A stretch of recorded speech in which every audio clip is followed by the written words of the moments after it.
Bonjour à tous, je vous retrouve aujourd'hui dans une nouvelle vidéo pour faire une revue sur la palette Norvina d'Anastasia Beverly Hills.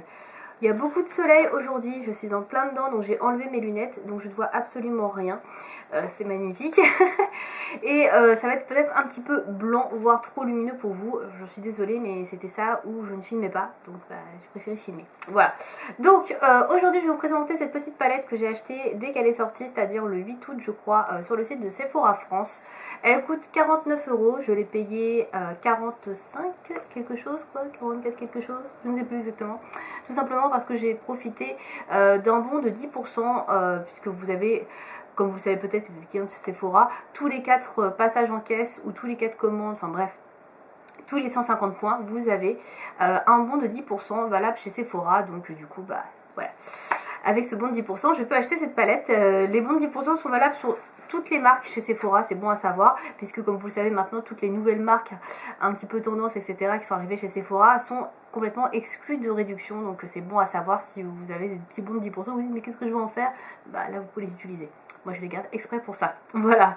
Donc la palette est comme ceci, donc elle est violette lavande. C'est une palette sur laquelle j'ai craqué tout de suite dès qu'elle est sortie, je l'ai trouvée magnifique. Le packaging est super joli, bon il est semblable aux autres palettes sauf que bah, il est violet par rapport aux autres. Il n'y a pas longtemps, vous avez déjà vu la revue de la Soft Glam, ça va peut-être vous saouler un petit peu, mais bon, je suis à fond dans les palettes Anastasia en ce moment. Bref, donc voici la palette, qui est donc violette lavande, magnifique palette, donc toujours en velours, etc. Je suis maquillée aujourd'hui avec, je vais vous présenter le maquillage un petit peu après, puisque on va parler des couleurs.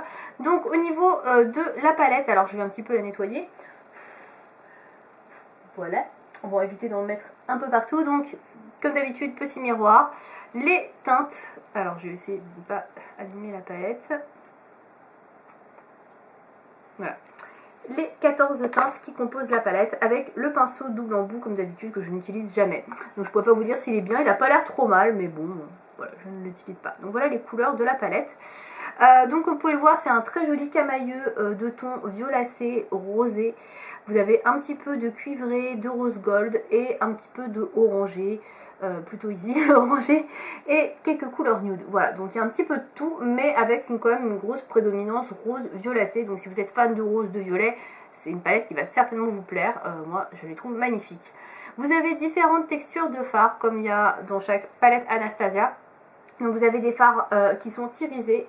Vous avez des fards qui sont mat, vous avez, là encore des fards mat, vous avez des fards qui sont un petit peu métallisés, donc qui ont une texture assez spéciale, qui sont soyeux et qui sont très très pailletés. Donc ça c'est tous les fards qui sont ici pratiquement, ils sont comme ceci. Donc c'est des fards qui sont très intenses, qui ont une texture un petit peu soyeuse et qui sont extrêmement pigmentés à un fini métallisé hyper lumineux, sublime. Voilà, enfin c'est juste ça à dire. On va tout de suite passer au point positif de la palette, puisque bon, on va pas passer 3 ans, surtout que c'est des palettes que c'est le même format que ce que vous avez déjà vu précédemment, donc dans la Soft Glam avec la Soft Glam, pardon, la Soft Culture et la Modern Renaissance, donc bon. Voilà, donc les points positifs pour moi, alors c'est que déjà vous avez une touche lumière, donc qui est la base, qui est une couleur mat, comme ceci, donc qui est un beige mat. Donc voilà, qui ira à peu près à toutes les carnations. Et vous avez également une touche lumière lumineuse, le Dreamer, qui est ici, qui est lumineux, que vous pouvez utiliser également sur toute la paupière mobile si vous voulez un maquillage nude et très lumineux. C'est très bien aussi pour faire ça. Vous avez également des couleurs, je dirais pour assombrir l'œil. Donc vous avez notamment le Drama, mais qui est assez pailleté, donc à prendre avec précaution, voire même à prendre avec un produit fixant, puisque sinon les palettes risquent un petit peu de tomber. Donc si vous voulez que les palettes tiennent bien, prenez un produit fixant ou fixez un petit peu avec de l'eau, enfin voilà, dans ce style. Et vous avez le Passion qui est très joli qui est mat et qui fera donc très bien office de liner par exemple, de rat ou de couleur un peu plus foncée. Il n'y a pas véritablement de noir comme dans la Soft Glam dans cette palette, mais c'est pas super gênant par rapport à l'harmonie des teintes qui est proposée. En parlant d'harmonie de teintes, donc toujours dans les points positifs, je trouve que les couleurs sont toutes très bien choisies. On peut faire des multitudes de maquillages avec ces fards qui sont proposés là. Elles se combinent très très bien ensemble. Donc par exemple, moi j'ai utilisé aujourd'hui le Love, qui est un rose mat, sur la paupière mobile. Et j'ai mis en creux de paupière le Sol, qui est la couleur lavande, la mat, qui est un petit peu représentative de la palette, hein, comme vous pouvez le voir par rapport au packaging et la couleur. Donc je vais vous le montrer de plus près. Alors je ne sais pas si vous allez bien voir avec cet éclairage magnifiquement blanc. Voilà. Donc voilà, j'ai mis ça. En ras de cils, j'ai mis le Passion justement. Voilà, qui est ici. Donc ça se voit peut-être pas trop, que j'ai mélangé avec le Volatile, qui est un brun en mat. Voilà, c'est que du mat, hein, pratiquement, le maquillage. Et en touche lumière, j'ai utilisé le base. Donc ouais, il n'y a que du mat aujourd'hui, mais je trouve ça très joli. Parfois, je refais un petit peu ce même genre de maquillage en ajoutant le White Child, qui est un rose irisé ici, en centre de paupière. Comme ça apporte un point de lumière très intéressant et ça fait bien popper le milieu de l'œil. C'est vraiment très joli. Enfin voilà, après voilà, si ça vous intéresse, je vous le dis. Voilà, tout simplement. Donc, autre point positif, moi je trouve que les fards qui sont ici, donc tous les fards irisés, métallisés, sont super bien pigmentés et très faciles à appliquer.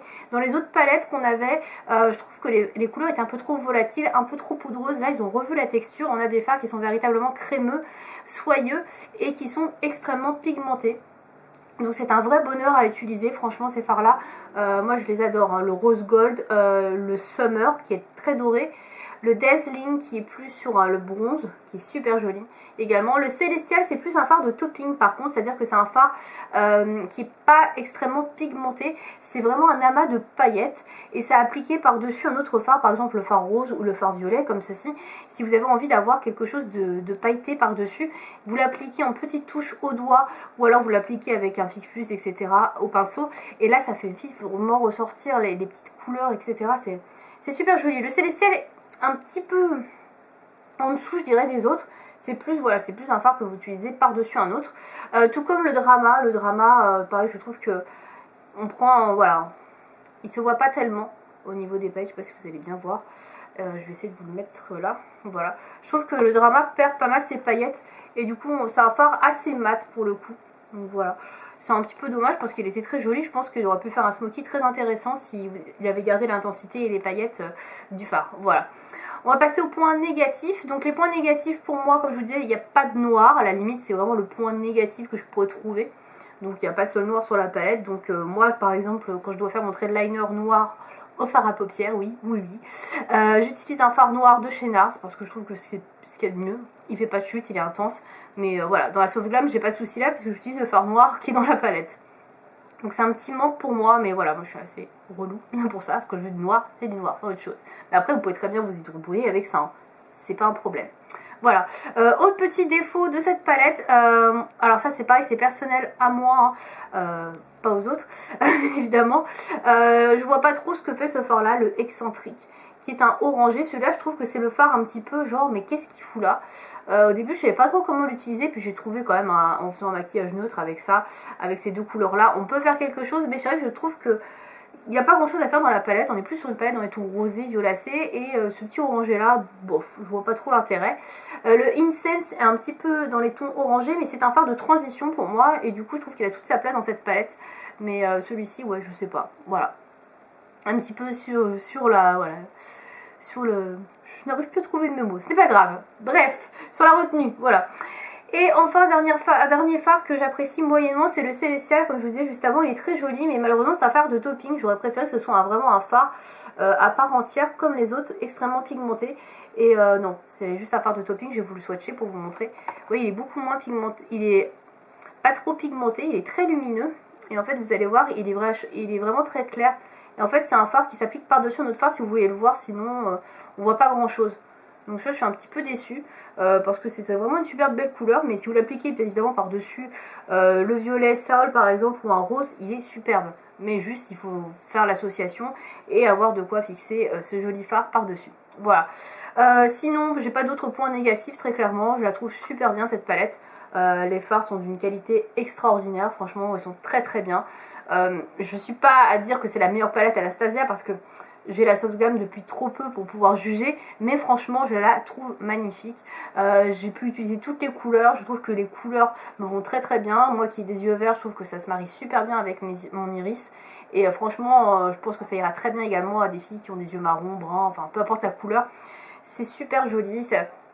Il y a de tout, vous pouvez faire des maquillages mat assez discrets en restant dans des couleurs, vous voyez, un petit peu plus discrètes. Vous pouvez faire des choses très colorées comme moi j'ai fait aujourd'hui, du rose et du violet, ça marche super bien. Et vous pouvez faire également des petits smokies, des choses comme ça un peu plus foncées. Et des maquillages de soirée avec des couleurs superbement voilà, pigmentés, donc les petits pigments là, enfin je sais pas trop comment les appeler, mais ces couleurs c'est des petits bijoux quoi, ils sont magnifiques, voilà. Donc moi vous l'aurez compris, j'aime beaucoup cette palette, ça je pense que ça s'est entendu. J'ai pas beaucoup de défauts à lui donner franchement, si ce n'est le prix, franchement, voilà, si ça avait été un peu moins cher ça aurait été mieux, on va pas se mentir, mais ouais, je la trouve très très bien, très complète. Peut-être un petit noir en plus au niveau des fards aurait été appréciable pour mon goût, mais sinon c'est une palette qui est super jolie, très bien pigmentée, les fards sont de très bonne qualité, il y a beaucoup moins de chutes que dans d'autres palettes Anastasia, franchement ils ont bien revu la formulation de leurs fards et moi je la trouve vraiment au top. Voilà, donc je crois que j'ai fait le tour. Je vous mettrai des maquillages faits avec la palette sur le blog. Pour l'instant, le blog étant en vacances. Enfin, il était en vacances quand vous regardez cette vidéo, il ne le sera plus. Mais il était en vacances, donc du coup, j'ai pas trop pris de photos de maquillage. Donc, je vous en mettrai au fur et à mesure sur le blog si vous avez envie d'avoir quelques idées de comment utiliser cette palette. Voilà. N'hésitez pas vous aussi à me dire si vous avez succombé à la Norvina, ce que vous en pensez, si vous l'avez acheté, si vous ne l'achetez pas, pourquoi. Voilà, n'hésitez pas à me dire tout ça. J'espère que cette vidéo vous aura plu. Et je vous dis à bientôt. Salut!